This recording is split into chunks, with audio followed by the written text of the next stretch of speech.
Kicked out of their home, the pregnant black twins were rescued by a young farmer who would call them "my ladies," and neither of them had any idea what that dirt road on that March night had in store for them.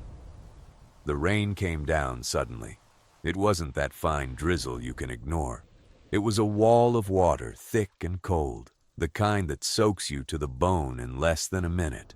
Leah Reed stood on the shoulder of County Road 7, her left hand pressed against her back, breathing shallowly, her feet sinking slowly into the reddish mud forming at the roadside. She was carrying a black backpack with a broken zipper, a plastic bag containing 2 changes of clothes, and a 7-month-old belly that felt as heavy as if the whole world had decided to settle there. 2 meters behind her, Lily Reed stopped in the middle of the road and placed her hands on the seats. "Leah, I need to sit down." "There's nowhere to sit." "I know there's nowhere to sit." "Then keep walking." Lily looked at her sister with that look only twins develop. It wasn't anger. It was something older than anger. It was a mix of exhaustion and the certainty that neither of them knew what was going to happen next. She was pregnant with twins. 30 weeks. The doctor had clearly said she shouldn't stand for more than 20 minutes at a time, and it had already been 45 minutes since the 2 of them had been walking aimlessly down the road. 3 hours earlier, their mother had opened the front door of the house where they grew up and said, with a calmness that was crueler than any scream could have been, "I want both of you out by nightfall." No explanation, not a word about why. Just that, spoken in the flat voice of someone who had decided long ago and was only waiting for the right moment to carry it out. Leah grabbed her backpack without asking any questions. Lily stood still for a second, looking at her mother as if she expected her to change her mind. She didn't. The door closed before either of them could say a word. What their mother had done was something Leah understood partially, but not completely. Something didn't add up, a missing piece. Something their mother knew that the 2 of them didn't, and that had weighed on that house for weeks, visible only in the silences, in the conversations that stopped when they entered a room, in the way their stepfather looked away every time Lily mentioned the babies. But this wasn't the time to think about that. The sound of the engine came out of nowhere. An old F-250 truck, its body splattered with mud, came round the bend in the road with its high beams on. Leah pulled Lily over to the shoulder. The truck braked, the window rolled down. Caleb Morrison was 28 years old, his brown hair tousled by the rain, and the look of someone who'd just seen something he wasn't expecting. He looked at the 2 of them, at their bellies, at the soaked plastic bag, at the backpack with the broken zipper, and he was silent for exactly 3 seconds. "Do you need a ride?" "We don't need a ride from a stranger," Lily said before Leah could open her mouth. "In this weather, everyone does," he replied. It wasn't arrogance. It was just a fact. Leah was already opening the back door. Lily got in, grumbling, but she got in. The truck smelled of wet earth, stale coffee, and something Leah couldn't quite place.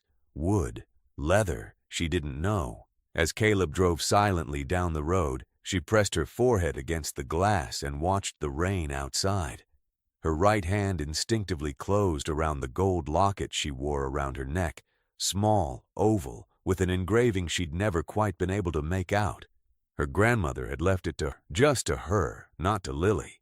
Without explanation, Caleb asked where they were going. Neither of them answered. He didn't ask again. If you're following this story, don't forget to subscribe to the channel, because what comes next will surprise you in a way you're not expecting. The farm was 7 kilometers off the road. It wasn't big, it was functional. A white-painted wooden house with peeling paint in the corners, a red barn in the background, 2 fields of young corn stretching to the left. Caleb pulled the truck up in front of the porch and turned off the engine without saying a word. "You can stay in the guest room. It's 1 room, but it has 2 beds." "Why are you doing this?" Lily asked bluntly. He got out of the truck and opened the trunk to grab a bag of dog food before answering. "Because it's raining and you had nowhere else to go." Pause. "Good evening." He went into the house without waiting for an answer. Leah looked at the house. Then they both looked at the rain. They went inside. The guest room smelled of wood and dried lavender. There were 2 single beds with checkered bedspreads, an old dresser with a small mirror on top, and a window that looked out onto the back of the yard. From the window, you could see the red barn. Leah stared at it for a while as Lily took off her soaked shoes. "Did you notice he didn't go into the barn?" Leah said in a low voice. "I didn't pay attention. When we got here, he went to get the feed from the trunk. He didn't go to the barn. And he looked over there once, quickly, as if he'd rather not look." "Leah." Lily lay down carefully. "Sometimes a barn is just a barn." But Leah kept looking. In the morning, Caleb was already awake when they came downstairs. There was breakfast on the table, scrambled eggs, toast. He was reading a folded newspaper and looked up when the 2 of them appeared in the kitchen. "Good morning," said Leah. "How long do you need?" he asked without judgment in his voice. It was just a practical question. "We don't know," replied Lily with the same frankness. "All right." He folded the newspaper. "There are things to do here if you want to help. It's not mandatory, but if you want to, there are."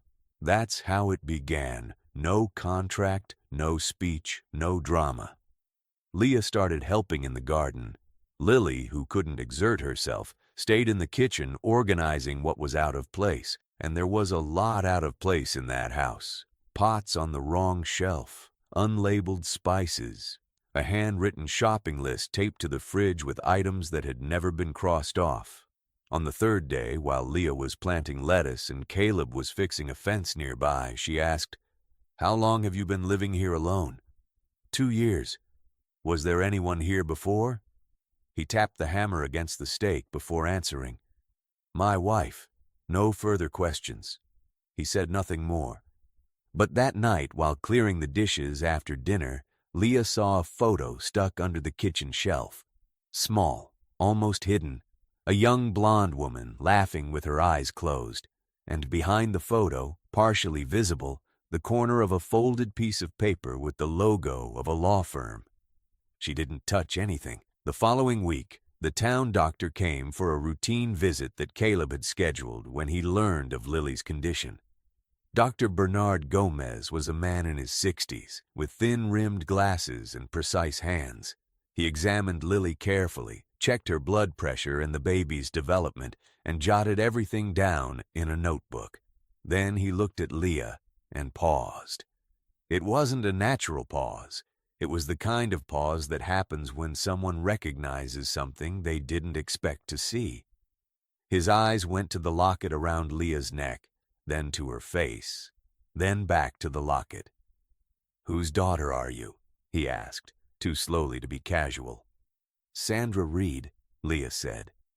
Dr. Gomez nodded slowly and finished writing his notes, but his hands were less steady than before. Leah didn't sleep that night. She lay awake, the wooden ceiling above her, the locket warm between her fingers. What had Dr. Gomez recognized? Why had her mother's name produced that specific reaction in that man? She had seen nervous doctors before, but not nervous like that, and there was something else. When the doctor left, Caleb walked him to the car. Leah was on the porch and could hear bits of the conversation, not everything. Just a few scattered words that the wind carried in a jumbled way. "Old Dorothy's farm. Blocked for years. The girls don't know." She waited for the car to disappear down the road before going inside. That morning, while Lily was still asleep, Leah went to the kitchen and stood looking out the window at the red barn. The door was locked with a padlock. It wasn't the kind of padlock you use to secure tools. It was heavy, new, completely out of place on that old structure. Caleb slipped into the kitchen and found her standing there. "Good morning," he said, heading straight for the coffee maker. "What's in the barn?" Leah asked. He paused for a second before answering. He stood with his back to her while the coffee dripped. "Nothing you need to worry about right now." That's not an answer. No, it isn't. He picked up the mug, turned to face her, and looked her straight in the eyes. "When the time is right, I'll show you. It's not the right time yet." That was enough for Leah to realize There was something there, something Caleb knew, something Dr. Gomez knew too, and that the two of them didn't know. She went to wake Lily. The conversation was quick and difficult. Lily didn't want to believe there was any mystery at all. She preferred the simple version, a lonely man with a barn full of old junk he was ashamed to show.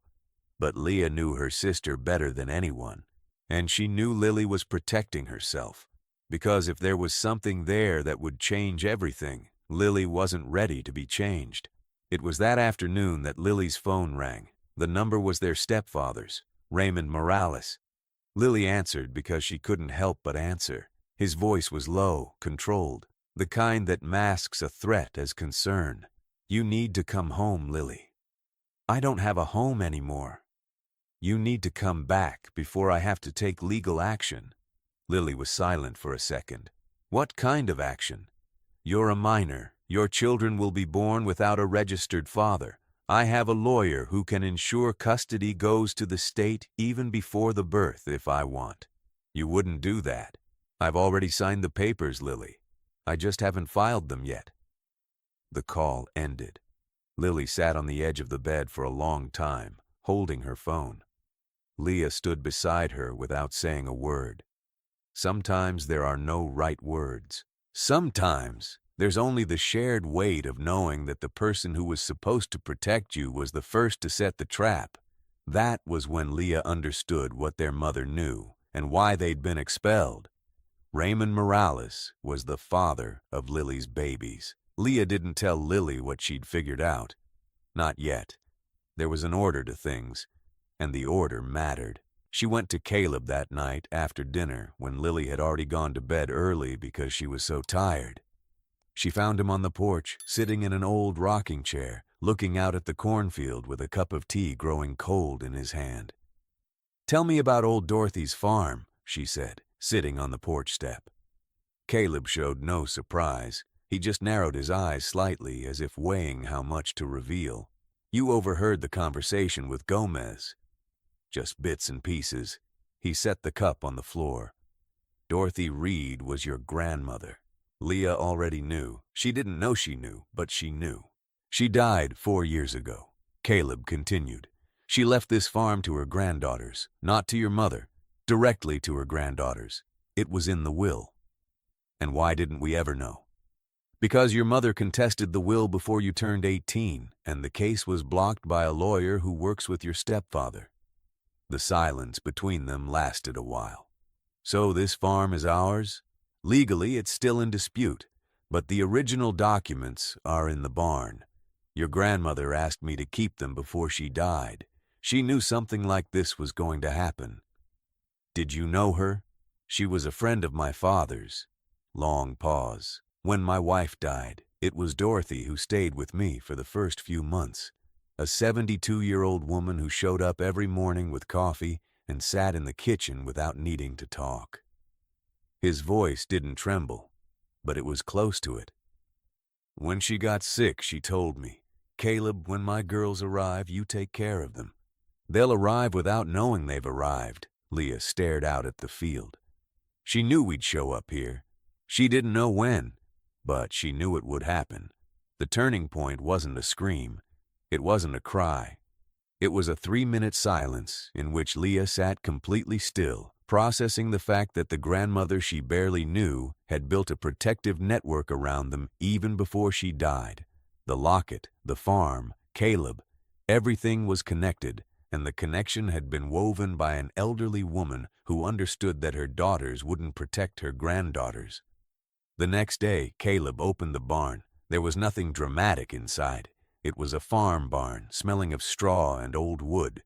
But in the back, in a metal box locked with a combination lock, there was a folder. Inside the folder, Dorothy Reed's original will, notarized, a handwritten letter addressed to Leah and Lily, and a series of documents from the lawsuit their mother had filed.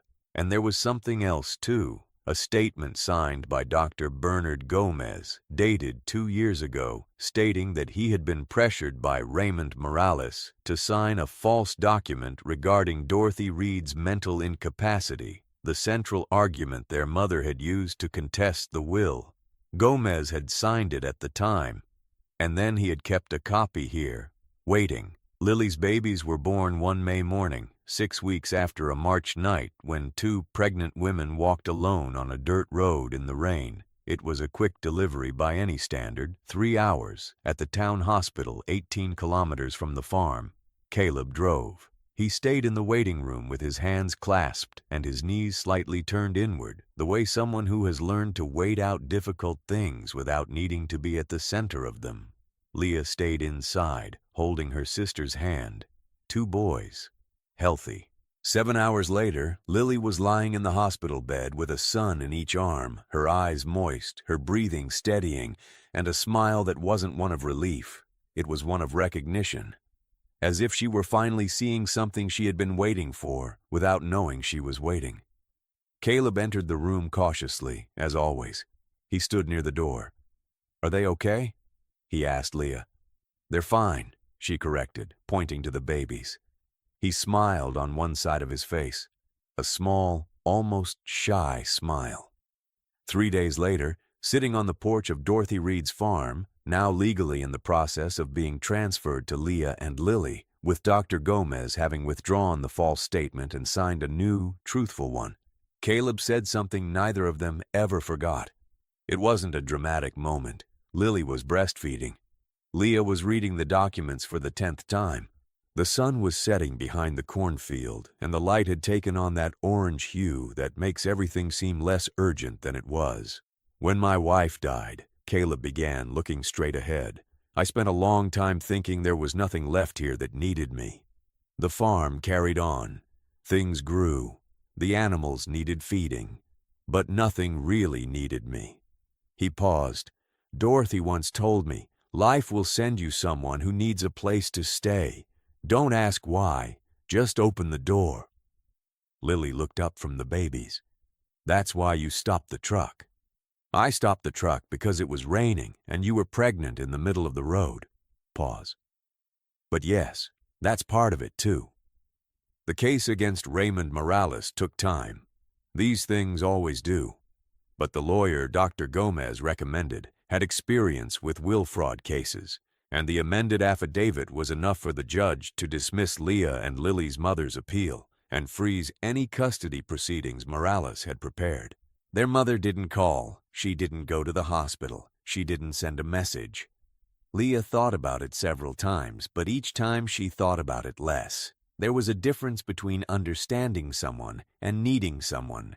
She had understood her mother, and she had stopped needing her at a moment she herself couldn't pinpoint exactly. One August afternoon, Leah was in the garden when she found, buried near the tomato patch, a small wooden box with her name written on the lid. Inside was a photograph. A black woman with white hair, standing in front of the red barn, holding 2 newborn babies in her arms. On the back, in the shaky handwriting of an elderly woman, "These are my ladies. Take care of them, Caleb." The photo was over 20 years old. Grandmother Dorothy had taken the photo of Leah and Lily when they were babies, and she had buried along with it a promise that Caleb had honored without fully realizing the weight of what he was carrying. Leah stood there for a while with the photo in her hands. Then she put it back in the box, tucked it into her pocket, and continued planting. Some protections don't arrive when you need them. They arrive before. Silently. In the form of an old farmer friend, an unexplained gold medallion, a barn that no one opens until the time is right. And sometimes, not always, but sometimes, life is just generous enough to let you discover that you were never as alone as you thought you were. If this story touched you in any way, subscribe to the channel and turn on notifications, because there's much more to come and you won't want to miss it.